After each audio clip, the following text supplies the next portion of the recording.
Os traballadores de ENCE volveron a saír hoxe á rúa para manifestar o seu rexeitamento ante a lei do cambio climático.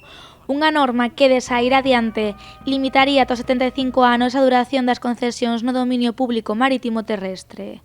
De facerse realidade, a pasteira de Lourizán debería pechar as súas portas no ano 2033. Hoy estamos aquí de nuevo con una movilización más. Este es el inicio de unas cuantas que vamos a realizar durante todos estos meses y lo único que pedimos es la retirada del artículo 18.4 de la Ley del Cambio Climático que pretende poner por la puerta de atrás el gobierno del Partido Socialista.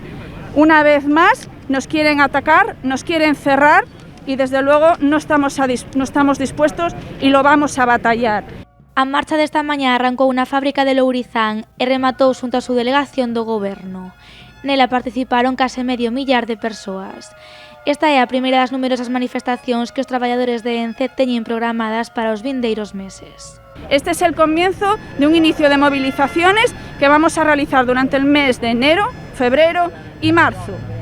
Simplemente con el único objetivo que nuestros puestos de trabajo continúen y que nosotros estemos aquí en la biofábrica de Pontevedra, en Lourizán, durante muchos años, no como pretende el Gobierno con este artículo 18.4, que lo que quiere realizar es una retrocesión de las concesiones, de la prórroga, para las empresas y todo lo que esté en el dominio público marítimo terrestre, y en el 2033 nos vamos abocados al cierre. A Lei do Cambio Climático está actualmente en tramitación, pero podería ser aprobada no segundo trimestre do ano. Os operarios volverán a saír á rúa o vindeiro venres e nesta ocasión a marcha rematará a Xunta de Deputación de Pontevedra.